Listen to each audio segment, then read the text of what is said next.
Monica, tu ce percepi? Ce simți? Cum te simți? Te-ai relaxat? M-am relaxat, am avut o durere rău de tot, dar scurtă, în plexul solar și ce am perceput, așa în stânga deasupra sus, nu știu, o figură foarte ciudată, ca un Batman, cu mască neagră și urechi. Ia cheamă-l, Monica, cu încredere și curaj, când număr până la 3, atinge-l cu degetul energetic și ordoni să se prezinte în fața ta cu adevărata înfățișare și să-ți dea toate informațiile despre el. Cine este și de ce stă acolo? 1, 2, 3, acum. Să-și dezvăluie toate informațiile pe care le deține. Și spune-ne ce percepi, Monica. Este obligat să răspundă la toate întrebările tale. Cine putea să fie? Spune-mi Doamne, un dar în nume. figura de Batman nu l-am văzut niciodată. Fără Doamne, spune-ne cine Doamne este. era, asta zic, A, Doamne. Doamne era. Doamne era în figură de Batman, nu l-am văzut Figură niciodată de așa, asta Batman. vreau să spun. De ce se prezintă Da, mă, așa? Gata, am înțeles. cu urechi. Îi se prezintă lui Damian așa. Da. Mhm. Casă, doar l-o atrage din nou către el. A? Da, da, da, da, și acum îi Uh, râde. El e foarte, pentru el e foarte nostru, treaba asta. da. Amalia, îl chemăm pe Damian acum? Să stăm de vorbă cu el? Îți cer ție părerea, pentru că mie mi-a venit ideea asta, să-l punem față în față cu acesta și să-i dăm niște explicații lui Damian. Pentru că Da, putem preocuparea, să-l dacă putem să-l chemăm, că preocuparea, Monica, ai văzut care este. El Ce și mai cu e biserica lui. corect, dar ce aș mai completa eu aici este că este și trimis. Parcă se face rugăciuni să le trimită înger păzitor, cum ar veni. Știi? Prin grija excesivă a... A mamei. Exact. Mamei. Bun. Am văzut-o. N-aș crede că este doar mama, parcă am mai văzut o femeie. Mai ai pe cineva în familie, Monica? Nu, Care ține legătură nu mama știu și care de- se roagă? Nu știu. Să mai roagă o femeie pentru binele ei. Păi probabil că vezi Mai are mai ea ajuns prietene unul sau și pe ceva. altul și li se pare că îți fac un bine. Da, și așa. La asta Bine. mă gândesc. Hai să-l chemăm pe Damian, Monica. Te rog, cheamă-l. 1, 2, 3. Partea lui subliminală. Roagă-i fizicul să stea relaxat, să stea liniștit și să permită să stăm de vorbă cu partea lui subliminală și să-i pui față în față și să-i explici lui Damian cine este acest personaj. A venit. A venit. Arată-i, te rog. Tu știi ce ai de făcut, Monica, de acum. Arată-i și spune-i. Îl arăt, râde și el. Râde și Damian. Bun. Hai să vedem prietenia dintre ei în ce constă. Dacă există cordoane și vreo relație ascunsă, cer să ți se dezvăluie, copilul este în câmpul tău și ai dreptul să afli tot adevărul despre copilul tău. Ce presupune această șicanare, această joacă, hai să-i zicem așa? Să-și dezvăluie adevăratele interese. Cum ai zis că sub ce personaj s-a prezentat? Batman. Ca un Batman mascat așa cu urechi. Masca neagră, urechi. Spune să-și dea masca jos. Spune să-și dea masca jos de Batman în fața copilului. Da-i dată, în fața copilului apare așa, numai oița îi mai lipsește, cum să zic, așa figura aia blajină, știi? Nu, păi nu, să-și arate de adevărata figură nu și-o arată. Sub care se prezintă și în biserică. Da? Nu ca un om blajin și bun și blând, ci așa cum este el cu adevărat. Vrei să-l vadă băiatul așa cum arată el, ca să nu mai se simtă atras de el, să nu mai se lase păcălit.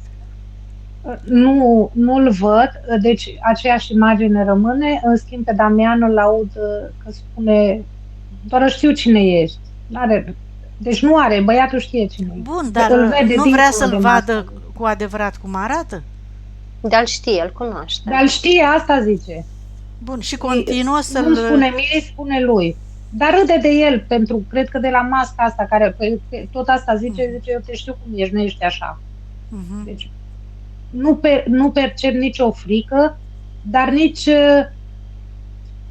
o plecăciune de-a lui Damian sau să fie ceva Dar acolo. un schimb Pur și de simplu, ceva energetic percepi, nu percep. Monica? Nu, Îi oferă nu, Damian ceva energetic? nu, Vreun schimb Nu. pentru joaca asta lor, Nu. îl hrănește într-un fel? nu. Dacă Amalia percepe, eu nu simt nimic. Eu simt ca și cum, Nu. e un zâmbet din ăla foarte... Păi asta e foarte bine. Ca și Asta când am nu mă vrut să mai știu. păcălești iarăși. Deci copilul e foarte liniștit. Hai să E- vedem ce s-a întâmplat la... Da, zi, Amalia. E perioada de probă, cum ar veni, ceva de Testează genul. să vadă dacă mai poate să... Dacă Damian s-a dus în casa lui, cu siguranță și el poate să intre în casa lui Damian. Mhm. Deci asta este singura Asta transmiteți chestie. lui Damian. Că dacă o să continue să meargă în casa lui, acest personaj va veni și îl va bâzâi până când s-ar putea să păcălească vreodată, nu știu. Dacă tot continuă să se ducă. Pentru că pare se să-l ia leagă în niște seamă. cordoane. Nu pare să-l ia Da. în seamă și e ceva de genul, percep copilul destul de sigur pe el. E ca și când parcă ar fi, îți dau un exemplu, parcă Damian ar fi o oaie, da, și face parte dintr-o stână elevată, albă, curată, și pe lângă oile astea mai dă turcoale cât un leu. Vede leu, acceptă leu, dar nu intră în gura leului. Adică Bun, se reușește ferește să de leu. se, să se mențină, să-și mențină echilibru. Monica, hai să vedem ce s-a întâmplat atunci la biserică. Ai spus tu că ești îngrijorată când s-a dus cu mama ta la biserică. Și când a venit acasă ți-a spus că a fost ca într-un concediu. Ce s-a întâmplat acolo? Mergeți acolo. 1, 2, 3. Pe cine a întâlnit? Dacă l-a manipulat cineva, dacă i-a insuflat cineva ceva, dacă a creat Îl un văd cordon. învăluit. Așa. Îl văd învăluit, Mm. ca și când i s-ar fi tras nu o bulă pe el, ceva dens, așa. Ca un cearșaf, peste da. el. Mm. Da. Mhm. Și acolo îl simt un pic, parcă așa în cumpănă, nu știu cum să zic, Întrebător. Întrebător sau exact. cu o Da. tentație Da. de a se lăsa vrăjit, nu? Nu Nu? îl simt așa să tragă. Ah. Nu, era decât parcă nu înțelegea el exact ce. Nu-l văd nici să tenteze să-l fi prins, dar acolo cumva, nu știu.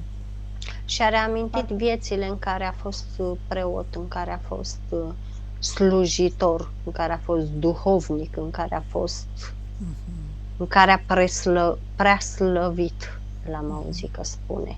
A avut un sentiment de acasă, spune. Deci vezi tu ce spuneam la început, înainte să începem, Monica, sesiunea. Amprenta convingerilor și credințelor și comportamentului nu se poate schimba dintr-o dată, știi? Adică el a fost atâția ani, atâtea vieți în slujba lui Iahve. Acum, într-o viață, să se deconecteze total, trebuie luat ușor. Dar și a avut este răbdare. deconectat total. Da, dar a rămas amprenta, ca să zic așa, o amintire. A rămas Senzația, nostalgia, noi spunem, da? Corect. I-a rămas nostalgia acelor vremuri în care el s-a simțit bine, el a fost mulțumit, îi dădea energie, dar totuși au fost vieți în care a practicat această meserie și Ce-l percep acum, ce vizualizez. Damian are ca un album de poze, dar nu este fizic. Deci este mai mult așa ca o energie și parcă arată cu degetul și zice locul tău e în album, nu către mine, către el, către ea. Oh, super! Dar senin, deci fără frică, fără teamă, fără... Este la timpul trecut, da. Da. Păi atunci nu ai motive să fii îngrijorată, Monica. Uită-te bine la el, înțelege-l, transmite-i și tu ce ai de transmis, spune să rămână pe poziție, să se mențină așa, neinfluențat, să aibă încredere în sufletul și spiritul lui, să-l cheme acum, să-și cheme spiritul și să stabilească conexiunea asta pentru totdeauna și să se mențină așa, în echilibru, cu încredere în el, cu fermitate, pentru că asta e tot, și în freveță înaltă, în bucurie și în veselie. Să fie mulțumit de el că, iată, a făcut un mare progres deja, la vârsta asta a reușit foarte multe să înțeleagă. Acum îl percep când spune, tu știi că spiritul nu este tot timpul cu mine, nu merge nicăieri pe lângă mine, tot timpul sunt cu spiritul meu. Bun, Iară deci. foarte încrezător, așa îl simt, parcă mai puternic și mai încrezător ca mine îl văd acum. Mai mare și mai matur, așa mi se arată foarte... Atunci tu trebuie să lucrezi la tine și să te, cum se cheamă, să te deconectezi de emoția asta, de grija față de el și de îngrijorare mai degrabă. Da? Să nu mai fii tu îngrijorată pentru el, că el te simte, te percepe și nu se simte bine când te vede, când te percepe îngrijorată. Tu să știi că e bine să ai încredere în el, da? Și că nimic nu vi se poate întâmpla rău, indiferent unde se duce, cu cine și ce face. Bun, te-ai lămurit Și cu el acum că este incoruptibil? Să-mi spună Amalia, că acum ea răzâmbește și îmi zice, deci cine pe cine susține. Te rog Ai să-mi văzut? spui, Amalia, dacă văd bine sau... Da, așa este. Intervin dacă e ceva care nu vezi ok. Acum vreau să o chem și pe mama ta, Monica, și să o observi așa cum se prezintă de la ultima întâlnire cu ea, dacă apare într-o altă lumină, într-o altă concepție, într-o altă conjunctură, cum o percepi. Faci tu tot ce trebuie acolo, Amalia, pentru protecție, ca să poată să o vadă și pe mama ei.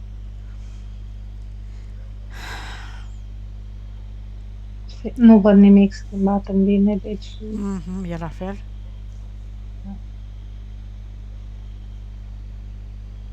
Aplecată, supărată. Nu știu de ce vine cuvântul pierdut. Da. E prinsă foarte tare în religie. Percepe asta? Da, o văd ca îngenunchiată cumva, aplecată de spate și așa o simt ca și cum n-ar mai avea speranță, nu știu. Da.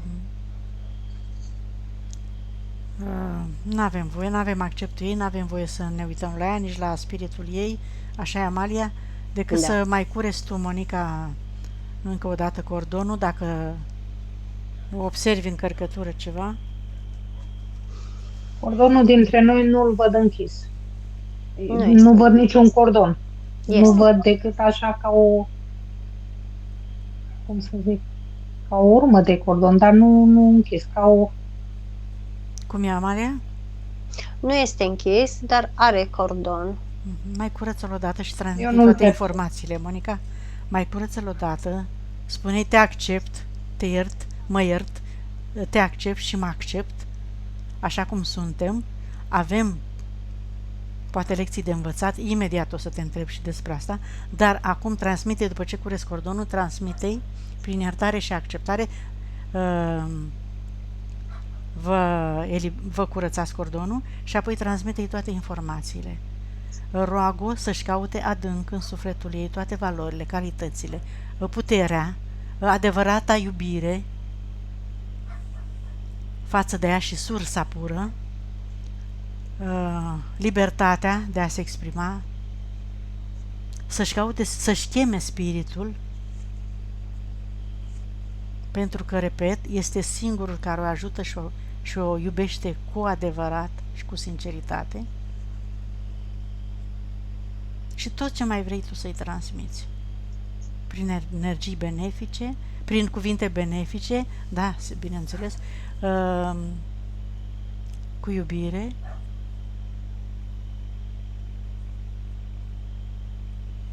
tot ceea ce tu consideri că mai e, ce nu poți să-i spui sau nu știu, n-ai reușit să-i spui în fizic.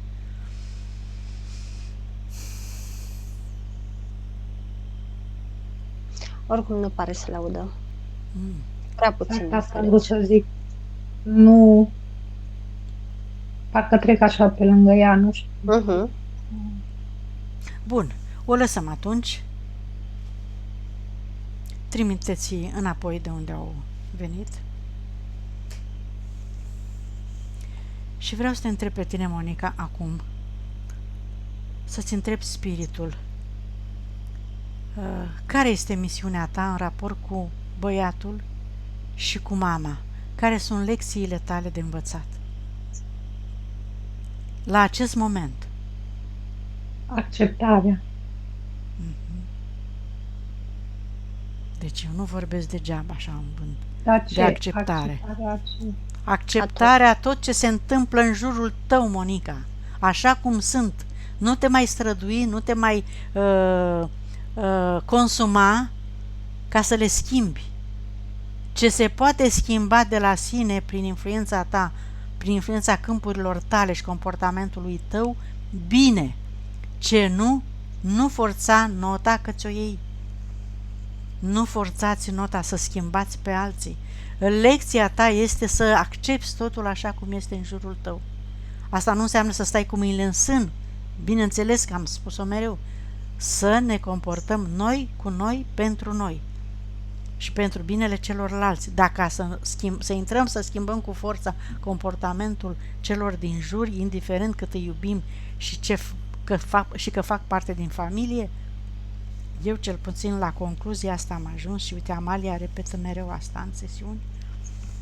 Acceptarea tot și toate. Mergem ușor cu toate. Deci lecția ta la acest moment este, de asta și ei probabil nu se schimbă, ca să te forțeze pe tine la schimbarea asta în bine, să accepti totul așa cum este.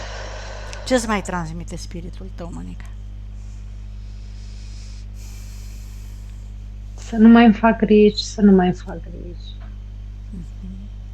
Să-ți vezi de viața ta, de drumul tău, de serviciul tău. Da, îmi zice e bine, totul e bine. Da. Bun. Dar eu simt că e bine.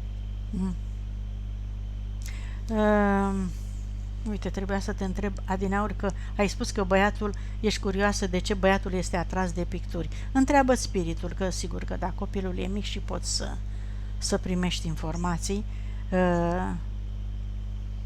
despre această pasiune a băiatului tău. De unde vine? De la meseriile pe care le-a avut în trecut sau a fost vreodată pictor sau în viața asta și-a propus să fie pictor? Care este relația lui cu pictura? Vine că dacă ar stărui puțin pe asta, ar putea fi o linie de potențial pentru el. Iată, ce frumos ar fi. Ar avea și o preocupare, Monica, plăcută, frumoasă, inspirație, o stare bună și ar găsi echilibrul în viitor, Da. în zona asta. Și iarăși percep că dacă ar insista mai mult pe tema asta și stările, trecerea asta de la o stare la alta s-ar tempera. Deci nu ar mai avea schimbările alea bruște, acum sunt fericit, urmă sunt nefericit, acum sunt furios. Iar aduce o anumită liniște, un anumit echilibru. Exact. Dacă i-ai oferi așa niște culori cadou odată și niște, nu știu... Le avem... Da, bănuiesc. Și lucrăm. Lucrează deja? Lucrăm la ele, dar își pierde răbdarea destul de repede. De asta probabil este, tot timpul mi-apare să persevereze, să persevereze. Să nu-l obligi, dar când realizează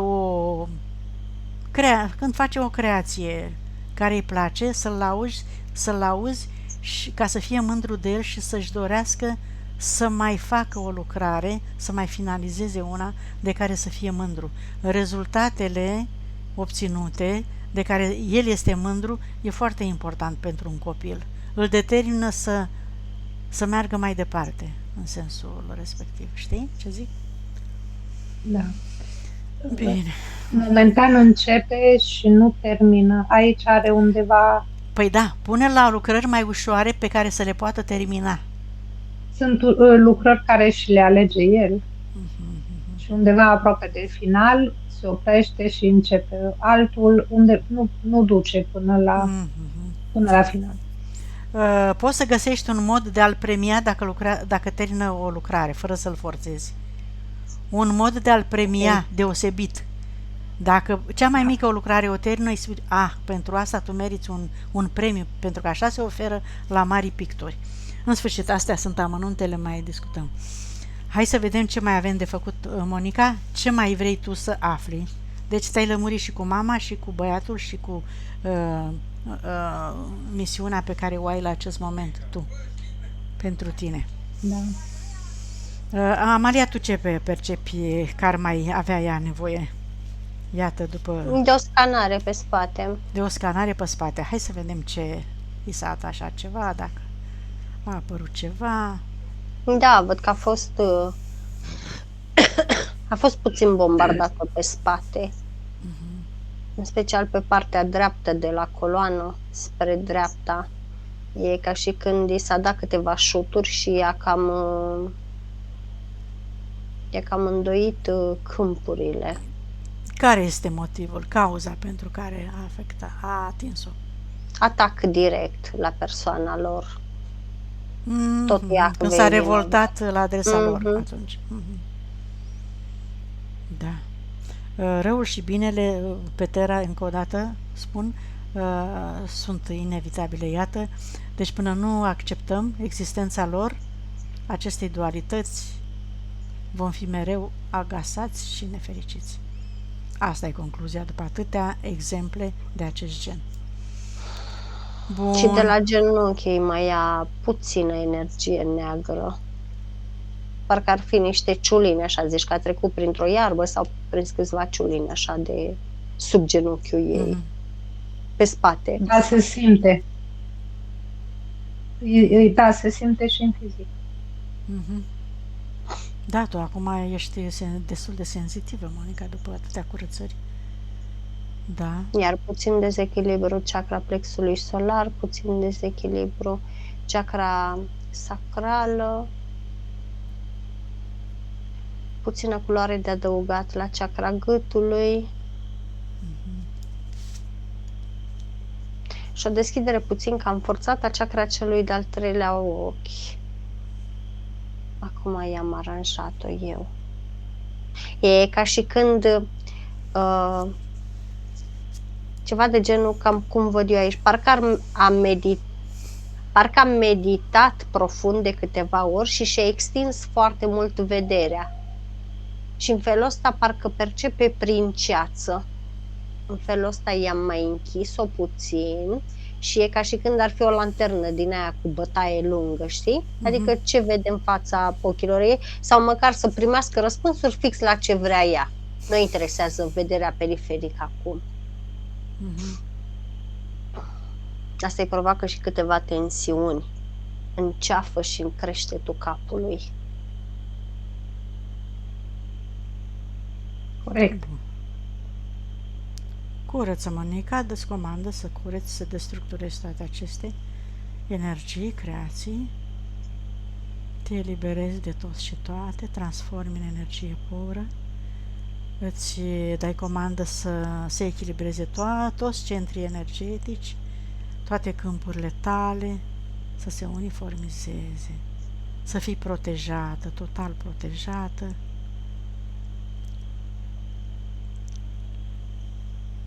Da. Și hai să vedem, întreabă-i spiritul să vedem ce nevoi mai are Monica la acest moment. Dacă Să mai se are relaxeze. să se relaxeze. Să privească stelele. Să vorbească cu Universul. Să transmită mesaje familiilor de suflete.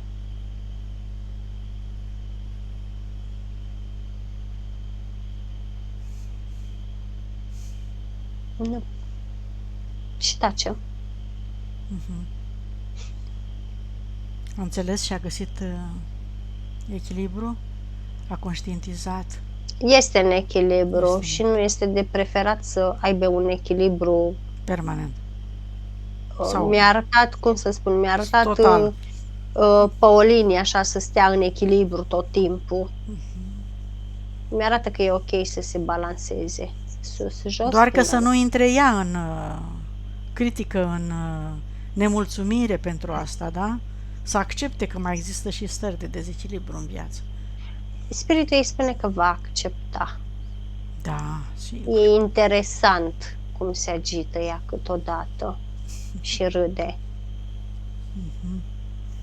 Da, percep o legătură nu percep, o simt pe bune așa, comunic foarte bine cu spiritul meu, orice gândesc și orice întreb, automat percep răspunsul, deci conexiunea noastră e extraordinară. Perfect de acord, a spus. Bun. Conexiunea suflet-spirit-minte este, da? Da. Făcută. Hai să curățăm casa, să vedem dacă e ceva acolo, dacă a creat vreo amprentă. Este amprenta lui Iahve, dar nu percep amprentă de energie nebenefică sau vreun portal. Dar care este cauza schimbării de emoții așa bruște a copilului? E vreo cauză Este pe acolo, normal sau? să fie o schimbare bruscă, atât în fizic cât și în energetic. E ca și când în momentul în care primește informație din energetic, parcă scutură copilul, parcă dintr-o dată, chiar dacă râdea, parcă îl face atent. Dintr-o dată devine serios. Exact, așa e. Da, și nu mai vorbește. Are momente și îmi zice, mami, te rog, lasă-mă puțin acum să stau eu cu mine. Corect. Deci atunci primește informații. Da. Și nu doar că primește informații, că downloadează informații benefice pentru el, dar și în momentul în care, de exemplu, trece câte o entitate prin spațiul lor sau când percepe ceva în neregulă la cineva, la fel, îl percep că atunci are momentele de, nu neapărat de furie, devine mai vulcanic. E modul lui de a atrage atenția că ceva se întâmplă, spune spiritul ei. Amalia, uite, acum mi-a venit iarăși. Poți să vezi tu mai bine că eu nu-mi dau seama, tot am încercat și nu am reușit până acum. Avem momente când mergem seara, mai ales mergem pe drum și dintr-o dată se oprește și merge 2 pași în urmă și îl întreb, noi vorbim foarte mult, Dami, ce ai văzut sau ce-i bai? Nimic, mami, așa o trebuie să fac. Faci așa 2 pași, pe urmă vine iarăși. Destul de des în ultima perioadă. Da, pentru că percepe entități trecând. Și e ca și când el se dă înapoi ca să le ofere spațiu.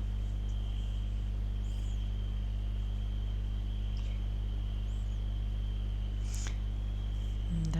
Cumva mă gândeam la asta și vezi, acceptare. Asta nu puteam să accepte, asta am conștientizat acum. Pe măsură ce el simte că îl înțelegi, Monica, reacția lui va fi alta. Corect. Adică va El fi când face foarte așa mulțumit, ceva, da, și se va calma, se va liniști, dar să vadă că tu îl înțelegi. Că de asta nici nu spune chiar tot, pentru că de teamă să nu-l critici, să nu-l judeci greșit, să nu... exact. Nu-l judec. Nu-i Nu, frică da, de reacția judecata. ta lui Dar îl spune repet multe. câteodată. Reacția ta lui Îl spune repet, multe, da. da, că el e foarte evoluat. Da, și zic, lasă jocurile astea. Spiritul tău spune că ar fi chiar distractiv să faci ce face el. Să intri în jocul lui, da, s-ar simți și el bine. Și La te-ai el distrat nu și am tu. perceput ca joc. Asta vreau să spun. La el e foarte serios când face Dar treaba nu asta. este un joc. Bun, intră și tu în seriozitatea asta lui și faci și tu. Adică, cel puțin să-l susții, nu să faci neapărat, dar să nu vadă că nu înțelegi sau că ești contra sau că analizezi prea mult. Știi? Bine, mami, așa e, foarte bine. Am încredere în tine, dacă tu faci așa înseamnă că știi tu de ce. E foarte important pentru copii să le spui, bravo. să le spui, Uite, știi tu de ce. îl am. Amalia, îl percepi? Ia uite acum, iar îmi râde așa și ne arată așa cu degetul unul către Like. tine, unul către Ioana. Da, și arată ca și când îmi zice, ascultă, le auzi, vezi? Dar râde, știi? Deci îmi dă dreptate, da, înțeleg. Da, la amândouă vă dă, e clar. Da. Înseamnă că... Acceptare, ia uite în vâje, în urechi, acceptare e așa ca un vânt, dar laud, cuvânt, acceptare în continuu. Da, este lecția la care tu aici trebuie să la lucrezi, Monica, ți-am spus înainte să începem. Și uite, îmi cur lacrimile. Da, acceptarea tot și toate, așa cum sunt. Nu-i nimica, mâine va fi mai bine, lasă.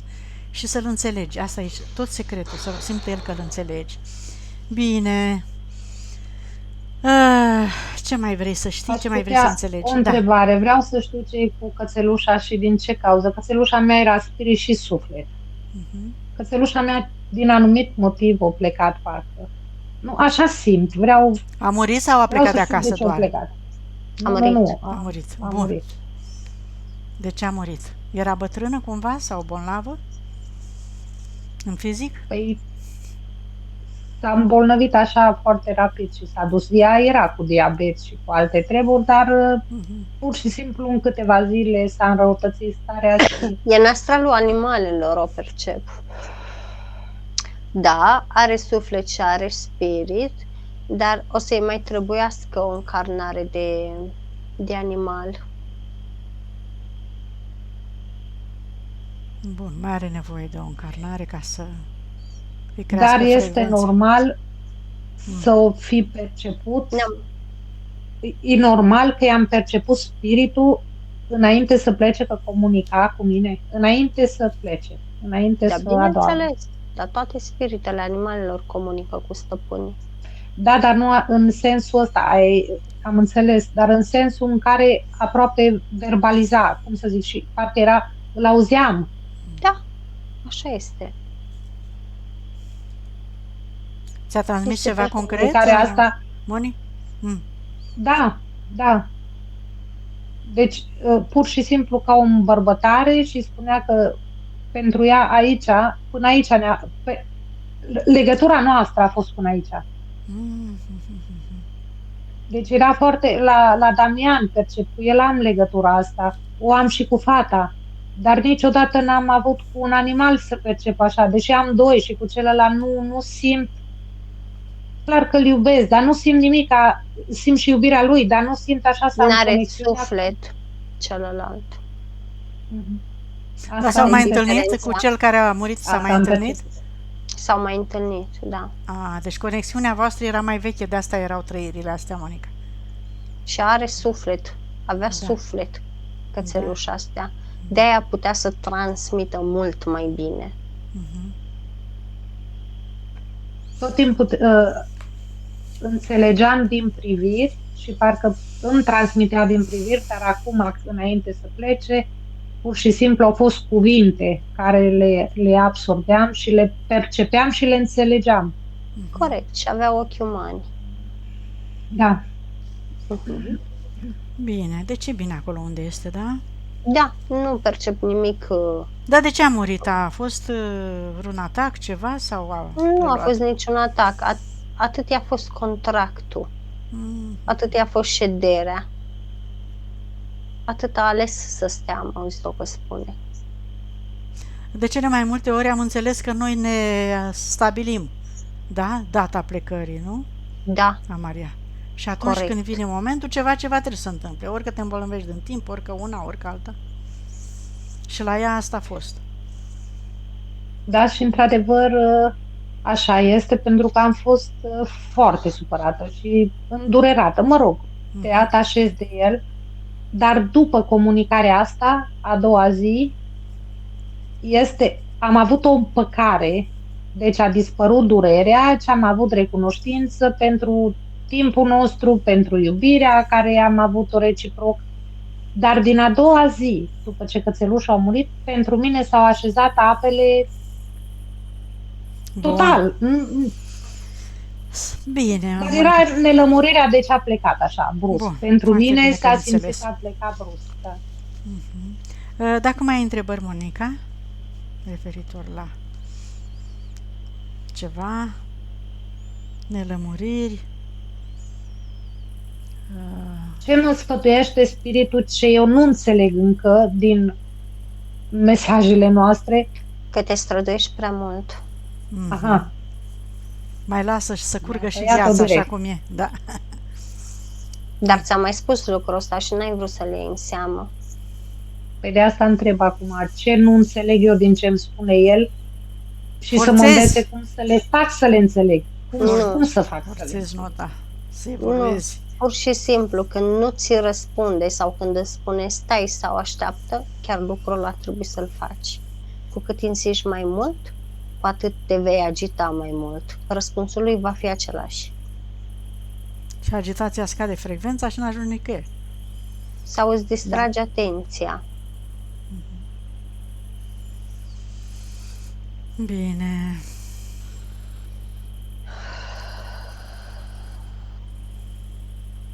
Ce să vă mai întreb eu pe voi? Cum o vezi, Monica, pe Amalia? Zâmbărit ce o văd. În ce culoare? În mov. Acum, uite, nu mai e în albastru acum. Acum Deci- că m-ai întrebat, mi-a apărut direct. Mhm. Dar de ce? De ce schimbările astea? Păi frecvențele N-am- pe care le accesezi. Așa, scuze, hai că eu mă grăbesc să răspund.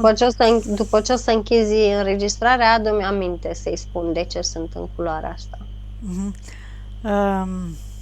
Dar fără să iasă din transă, că și eu vreau să întreb ceva. Mhm.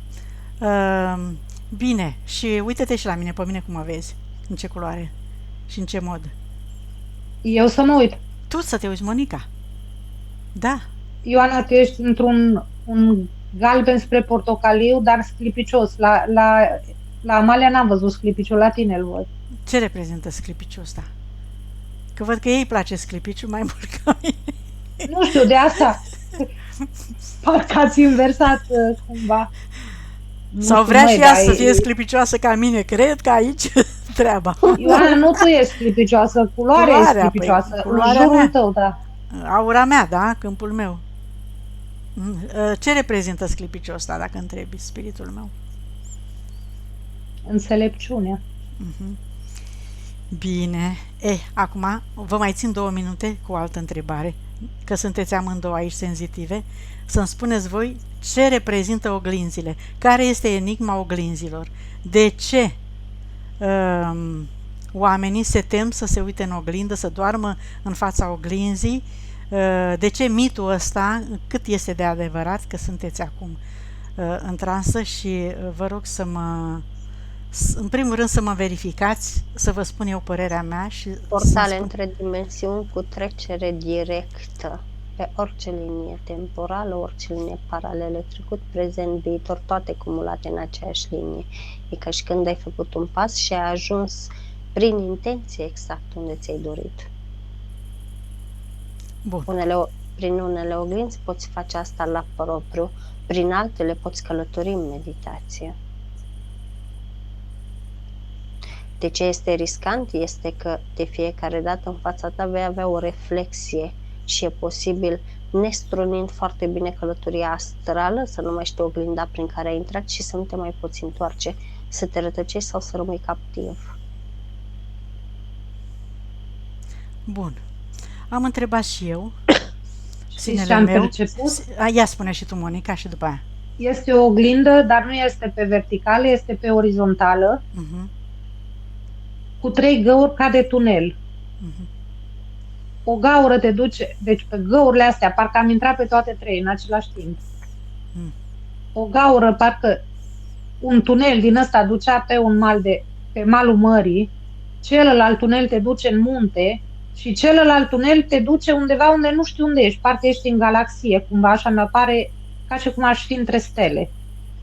Bun. Hai să vă spun și eu că... Dar în aceeași oglindă. În aceeași oglindă. Da, în aceeași oglindă. Dar de ce se întâmplă toate astea? Am întrebat și eu sinele meu și iată ce am primit. Bun, ce este oglinda? O bucată de sticlă vopsită pe spate ca tu să te reflectezi în ea, da? Da.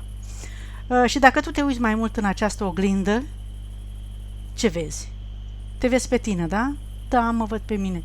Și dacă tu te uiți mai mult de câteva minute, o jumătate de oră, o oră în această oglindă, ce se întâmplă cu ochii tăi și cu mintea ta? Obosesc, da? Da, obosesc. Și când corpul tău obosește, cine se reflectă în această oglindă? Câmpurile tale. Toată informația din câmpurile tale, da?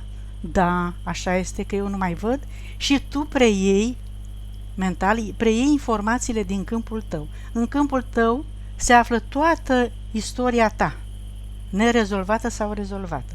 De acolo, privindu-te în oglindă, percepi toată informația care se află în tine, una plăcută sau una neplăcută. Te conduce ori de unde ai venit, oriunde te duci, orice faci, oriunde. Tot ceea ce tu îți dorești să afli sau să înțelegi, în momentul în care te uiți în oglindă și spui o întrebare, răspunsul la această întrebare se reflectă în oglindă și percepi tu mental informația din câmpurile tale. Oglinda este deci doar o reflecție a ta, prin care tu te poți citi. Cât de adevărat este informația asta pe care eu am înțeles-o? Mie mi-a apărut acum nu tot timpul. Mie mi-a apărut 38%. O altă chestie foarte importantă în timp ce vorbeai tu este că nu ai ascultat că informația aceea rămâne stocată în oglindă și o poate folosi oricine sau cei care știu să acceseze. Dacă cineva s-a uitat înaintea mea în oglinda respectivă, nu trebuie să fie sau aceeași dacă eu oglindă. m-am uitat în oglindă, nu trebuie, rămâne informația acolo în locul în care m-am uitat eu? Da, mi-a arătat, în moment ce vorbeai acum, mi-a arătat că tu privindu-te în oglindă, iar eu știind să lucrez cu portalurile acestea din oglindă, pot să ajung la tine foarte repede, e ca și când ești total descoperită, când tu își citești informațiile în oglindă. Așa, asta pentru că reflectă oglinda informația din câmpul meu, da? Asta e corect? Da. Bun, asta e important, asta e corectă. Deci noi, uitându-ne în oglindă, ne reflectăm și dorindu-ne să aflăm, ne deschidem câmpurile, da? Se reflectă informația în oglindă și reflectându-se o poate prelua și altcineva și de aici pericolul care se naște, da? Vrei să Corect. zici? Și o altă chestie acum care a spus-o spiritul tău, exact așa. Tu, ca să-ți citești singură informațiile în oglindă, trebuie să-ți dai jos protecțiile.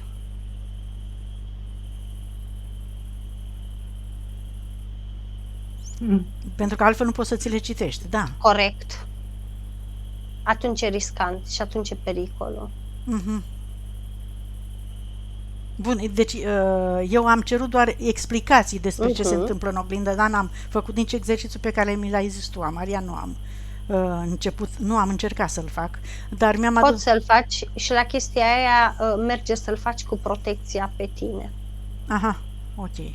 Pentru că eu mi-am adus aminte că mama mea îmi spunea că ea înainte să căsătorească s-a uitat, știi cum era obiceiul de noaptea de Revelion la 12, să se uite fix în oglindă și să ceară să-i se arate viitorul soț. A 12-a oglindă, îți apare lucrul ăsta și eu am făcut lucrul ăsta. Nu știu dacă a făcut a 12-a oglindă, dar mi-a spus că la 12 noaptea l-a văzut pe tata trecând prin fața oglinzii exact cum era.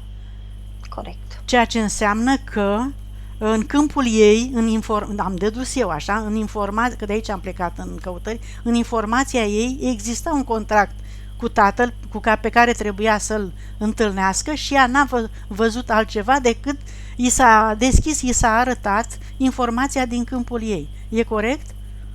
Da, și aici spune spiritul meu de data asta. Ceea ce mulți vreți să negați, nu există colaborări între oameni întâmplătoare. Da. Majoritatea sunt contracte de suflet, exact. Inclusiv oamenii cu care te căsătorești sunt deja stipulați în contractul destinului tău. Așa este.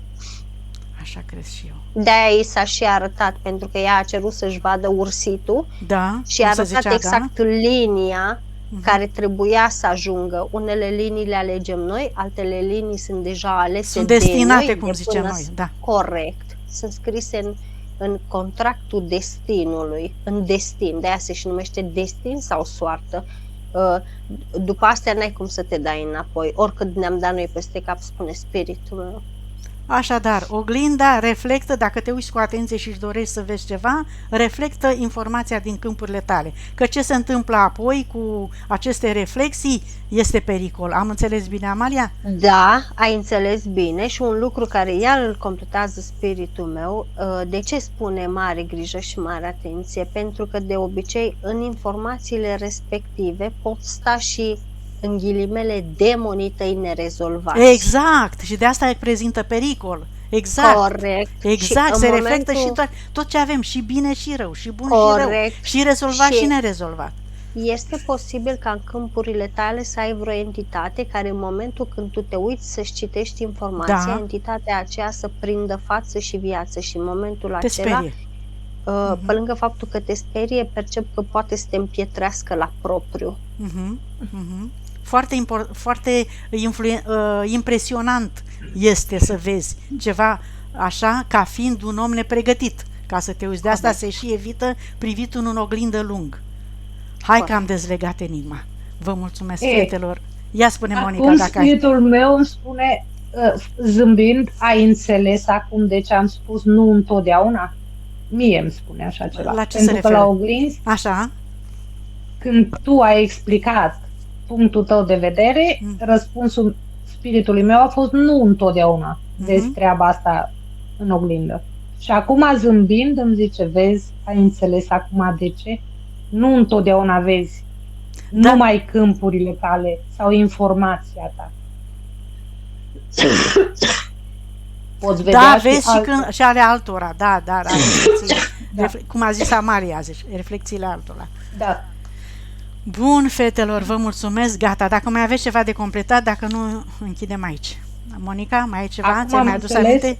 nu. Acum am făcut iarăși legătura că băiețelul meu, am vorbit și noi despre oglinzi Așa. cu ceva vreme în urmă, după ce am avut noi întâlnirea, Amalia, și am spus, zic, uite, ar trebui să facem niște modificări în casă cu oglinzile și așa.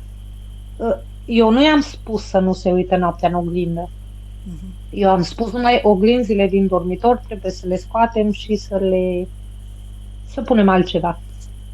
Și acum de 2 seri, când am intrat în casă, era întuneric, nu în casă, era noapte și becul aprins și când ajunge în dreptul oglinzii, își întoarce capul și zice cu voce tare, eu nu mă uit seara în oglindă. Eu treaba asta nu i-am spus-o niciodată. Deci acum am făcut legătura cu oglinzile, atunci cred că am stocat-o eu ca informație, dar nu i-am dat importanță. Acum mi-a revenit în cap. Da, Iată și ce lumea de dincolo ne urmărește prin oglinzi.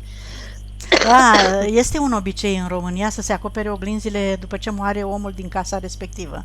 Din cauza asta? Se acoperă oglinzile? Da, pentru că sunt portale de trecere și una la mână sufletul respectiv ori se poate rătăci, ori poate ajunge în anumite locuri care nu sunt benefice sau bune pentru el. Bine, dar entitățile vin și fără oglinzi, nu? Ce am simțit eu când a murit o persoană, era casa plină de entități de nu mai știa cum să o ia mai repede, toți se băteau pe ea. Și, na, în sfârșit. Bun. Bine, fetelor. Mulțumim pentru informații, atunci închidem aici, da, Monica? Amalia, ce vroiai? Zi. Vroiai ceva să întreb. Păi nu, spuneți dacă închid înregistrarea, dacă mai aveți ceva, dacă mai aveți ceva de spus. Așa, de interes general, că ce aveți voi între voi personale, nu, sigur că da. Bun, închidem aici atunci.